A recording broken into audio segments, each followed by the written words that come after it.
મહેશભાઈ રાજગઢ ગામના સરપંચ હતા. આખા રાજગઢ ગામમાં તેઓનું સારું એવું માન અને આદર જોવા મળતા હતા. તેઓ રાજગઢમાં તેમની પત્ની કૈલાસબેન અને સૌથી નાનો પુત્ર કેતન સાથે રહેતા હતા.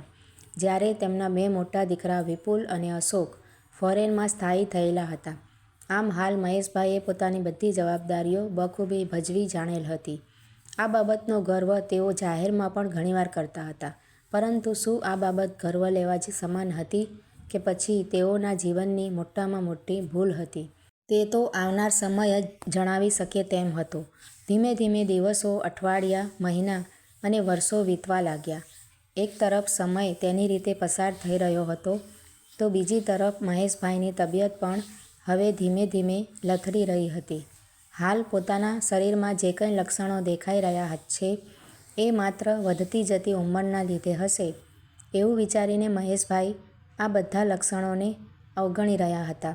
પરંતુ મહેશભાઈ એ બાબતથી હાલ એકદમ અજાણ જ હતા કે તેના દ્વારા જાણતા અજાણતા ખૂબ જ મોટી ભૂલ થઈ રહી હતી. તેમનું ખુદ પોતાને ઉપરાંત પોતાના પરિવારને ખૂબ જ મોટું નુકસાન ભોગવવાની નોબત આવી પડશે. એક દિવસ મહેશભાઈ ઘરની બહાર આવેલ હિંચકામાં બેસીને ઝૂલી રહ્યા હતા. તેની બાજુમાં પડેલ ટીપાઈ પર પડેલ મોબાઈલમાં સદાબહાર ગીત વાગી રહ્યું હતું. બરાબર એ જ વખતે તેઓને એકાએક છાતીમાં અસહ્ય દુખાવો થવા લાગ્યો. આથી મહેશભાઈએ કેતન અને કૈલાસબેનને બૂમ પાડીને બોલાવ્યા. જોતજોતામાં મહેશભાઈ બેભાન થઈ ગયા. આથી કેતન અને કૈલાસબેન જરા પણ સમય વેડફ્યા વગર સીધા જ તેઓને નજીકની મલ્ટી સ્પેશિયાલિટી હોસ્પિટલમાં લઈ ગયા. હોસ્પિટલે પહોંચ્યા બાદ મહેશભાઈને આઈસીયુમાં દાખલ કરીને તાત્કાલિક સારવાર શરૂ કરી દેવામાં આવી. આઈસીયુની સમગ્ર ટીમ મહેશભાઈની સારવાર કરવામાં લાગી ગયેલા હતા.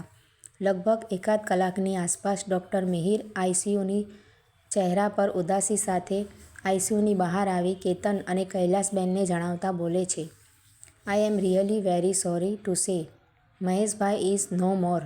"પપ્પા, પપ્પા, મહેશ, મહેશ" એવી દર્દનાક ચીસ પાડી ઉઠી છે. આ ભયાનક ચીસને લીધે જાણે આખી હોસ્પિટલ ધ્રુજી રહી હોય તેવું લાગી રહ્યું હતું.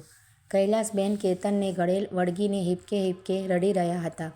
જ્યારે કેતનની આંખોમાંથી પણ અશ્રુઓ વહેવાનું બંધ નહોતું થઈ રહ્યું. આમ કેતન અને કૈલાસબેન એકબીજાને સાંત્વના આપી રહ્યા હતા.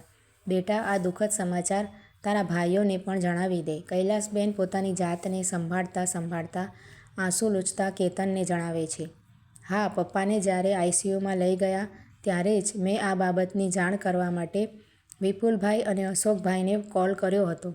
પરંતુ તેઓ કદાચ કોઈ કામમાં હોવાને લીધે મારો કોલ રિસીવ નથી કરતા." કેતન તેની મમ્મી કૈલાસબેનને જણાવતા બોલે છે, "સારું, એ લોકો અહીં હોત તો સારું થાત." એક ઊંડો નિસાસો નાખતા કૈલાસબેન બોલે છે. ત્યારબાદ હોસ્પિટલની બધી ફોર્માલિટી પૂર્ણ કર્યા બાદ હોસ્પિટલમાં કેતનને તેના પિતાનો મૃતદેહ સોંપવામાં આવે છે. કેતન અને કૈલાસબેન પોતાના મનને જેમ તેમ મનાવી મહેશભાઈનો મૃતદેહ તેમના ઘરે લઈને આવે છે.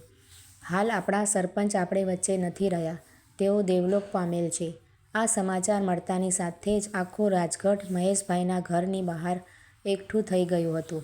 આખા રાજગઢમાં એક પ્રકારનો માતમ છવાયેલ હતો. આખું ગામ હિબકે ચડીને મહેશભાઈ જેવા સજ્જન વ્યક્તિની વિદાયના દુઃખને લીધે રડી રહ્યું હતું. હાલમાં પણ કૈલાસબેનની નજર આ ગ્રામજનોમાં પોતાના પુત્ર વિપુલ અને અશોકને શોધવા માટેના નિરર્થક પ્રયત્નો કરી રહી હતી. જ્યારે આ બાજુ કેતન રાતે મોડેકથી અને બીજે દિવસે જ્યારે મહેશભાઈની અંતિમ યાત્રા કાઢવાની હતી ત્યારે વિપુલભાઈ અને અશોકભાઈને કોલ કરે છે અને આ વખતે પણ કેતનને હાથ હતાશા કે નિરાશા જ લાગે છે. બંને ભાઈઓમાંથી એક પણ ભાઈ કેતનનો કોલ રિસીવ નહોતા કરી રહ્યા. આથી કેતન કૈલાસબેનને બંને ભાઈઓ કામમાં છે, તેઓ તાત્કાલિક પહોંચી શકે તેમ નથી. તેઓને અહીં પહોંચવામાં 1-2 દિવસ નીકળી જશે એવું ખોટું બહાનું બતાવી અને પોતાના પિતાના અંતિમ સંસ્કારને પોતાની જવાબદારી અને ફરજ ગણીને અંતિમ વિધિ રીતિરિવાજો મુજબ સંપન્ન કરે છે. પોતાને 3 દીકરા હોવા છતાંય માત્ર એક જ દીકરો પોતાના પિતાને કંધો આપી શક્યો. આ વાત કૈલાસબેનના હૃદયને ખૂબ જ દુઃખ પહોંચાડી રહી હતી. કૈલાસબેન મનોમન વિચારી રહ્યા હતા કે હાલની પેઢીને પોતાના પિતાના અંતિમ સંસ્કાર કરવા માટેનો પણ સમય નહીં હોય. એ કરતાં પણ તેમને શું અગત્યનું કામ હશે?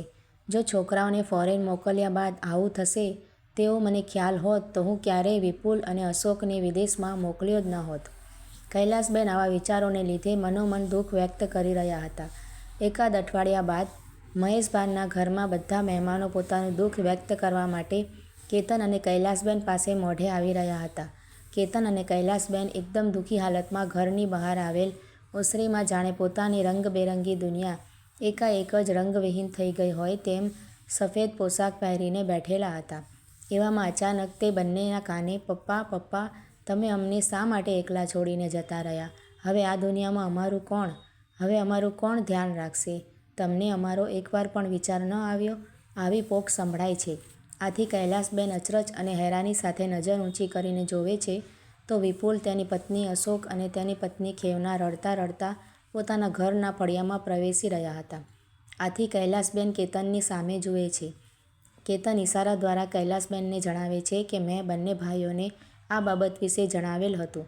આથી બધા કૈલાસબેનને ગળે મળીને જોરથી રડવા લાગે છે અને આંખોમાંથી શ્રાવણ ભાદરવો વહેવા લાગે છે. ત્યાં હાજર રહેલા બધા વડીલો તે બધાને સાંત્વના આપીને એકબીજાથી છૂટા પડે છે. બીજે દિવસે કૈલાસબેનનો સમગ્ર પરિવાર નાસ્તો કરી રહ્યા હતા, પરંતુ કૈલાસબેન એક પણ કોળિયો ગળે ઉતારતા ન હતા. એ જોઈને કેતન બોલે છે, મમ્મી તું કંઈક તો જમી લે. આપણા નસીબમાં જે દુઃખ માંડેલ હોય તે તો આપણે ભોગવવું જ પડશે. ઈશ્વર સામે આપણે લાચાર છીએ. બાકી તને ખ્યાલ છે જ કે આપણે પપ્પાની સેવા કરવામાં કાંઈ જ બાકી રાખ્યું નથી. કેતન કૈલાસબેનને સમજાવતા બોલે છે. કેતને સમજાવ્યા બાદ કૈલાસબેન માંડ માંડ એકાદ બે કોળિયા ખાય છે. આમ હાલ એકદમ શાંતિ છવાઈ ગઈ હતી. બરાબર એ જ સમયે ખેવના અશોકને કોણી મારીને કંઈ ઈશારો કરે છે. મમ્મી હું શું કહું છું? અશોક ખોખારો ખાતા ખાતા પોતાની વાત રજૂ કરતા બોલે છે. હા બેટા બોલને, પોતાના આંસુઓ લૂછતા કૈલાસબેન બોલે છે. મમ્મી આ તો આપણા ઘરે એકાએક દુઃખદ પ્રસંગ આવ્યો હોવાથી અમે બધા ભાઈઓ આજે વર્ષો બાદ ભેગા થયેલા છીએ. હવે પાછા એકબીજાને ક્યારે મળીશું એ કંઈ જ નક્કી નથી. તો મારી એવી ઈચ્છા છે કે અશોક પોતાની મૂળ વાત પર આવતા આવતા બોલે છે. હા બોલ બેટા, કૈલાસબેન અશોકની સામે જોઈને બોલે છે. મમ્મી આમ તો મારા ભગવાનની દયાથી રૂપિયાની કોઈ જ ઉણપ કે ખોટ નથી, પણ હાલ બધા ભાઈઓ ભેગા છીએ તો આપણે જે પપ્પાના નામની 100 વીઘા જમીન અને બીજી જે કંઈ મિલકત કે સંપત્તિ છે તેના ભાગલા પાડી દઈએ તો? અશોક પોતાની મૂળ વાત જણાવતા બોલે છે. હા મમ્મી મારું પણ એવું જ માનવું છે. વિપુલ અશોકની વાતમાં સૂર પુરાવતા બોલે છે. કયો ભાગ? કઈ સંપત્તિ? કઈ મિલકત? કઈ જમીન? આ બધાનો જ્યાં સુધી હું જીવું છું ત્યાં સુધી તો ભાગલા નહીં જ પડે, અને આ બધી મિલકત પરનો તમે તમારો હક ક્યારના ગુમાવી બેસેલા છો. આ મિલકત પર માત્ર ને માત્ર કેતનનો જ હક રહેશે.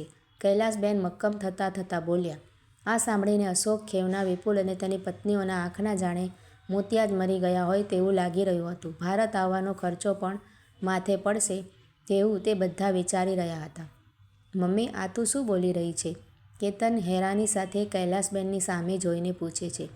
નહીં બેટા, આજે મને બોલવા દે. જો આજે હું નહીં બોલીશ તો તેનો રંજ મને છેલ્લા શ્વાસ સુધી જીવીશ ત્યાં સુધી રહેશે. તું જ્યારે 2 દિવસ પહેલાં રાતે તારા મામા સાથે ફોન પર વાત કરી રહ્યો હતો, મેં તે આખી વાત મારા સગા કાન વડે સાંભળેલ હતી. આથી મને ખ્યાલ આવ્યો કે વિપુલ અને અશોક આપણા સગા નહીં પરંતુ રૂપિયાના સગા છે. તે એમને સતત ફોન કર્યા છતાંય તેઓ તારો કોલ રિસીવ કરવાની તો વાત બહુ દૂરની રહી, પણ કોલબેક પણ નથી કર્યો. એક પિતાને જ્યારે પોતાના દીકરાની જ્યારે સાચા અર્થમાં જરૂર હોય અને દીકરો રૂપિયા કમાવામાં વ્યસ્ત હોય તો હું માનું છું એનાથી વધુ કમનસીબ બાપ આ દુનિયામાં કોઈ જ નહીં હોય.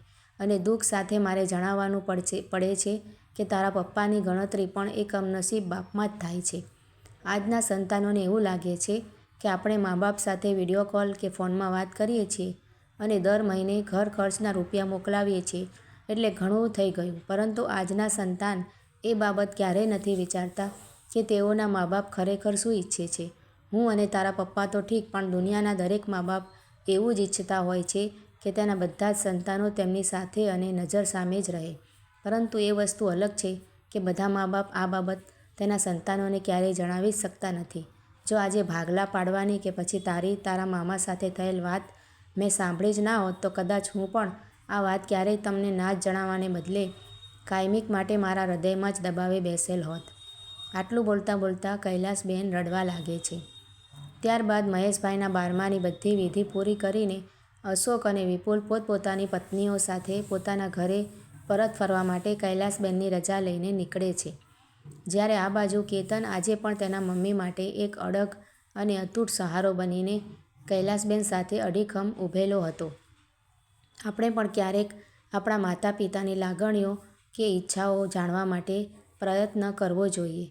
જરૂરી નથી કે બધા જ માતા પિતાઓ પોતાની ઈચ્છા કે લાગણી પોતાના સંતાનને જણાવે. મોટાભાગના માતા પિતા પોતાની ઈચ્છા ક્યારેય જણાવતા નથી. બાકી જે લાગણી કે હૂંફ માતાના ખોળામાં માથું રાખીને સૂવામાં છે એ સ્કાયપે, ગૂગલ મીટ કે ઝૂમ મિટિંગમાં વાત કરવામાં નથી. આ વાત પણ આજની પેઢીએ એકવાર વિચારવી કે સમજવી જોઈએ.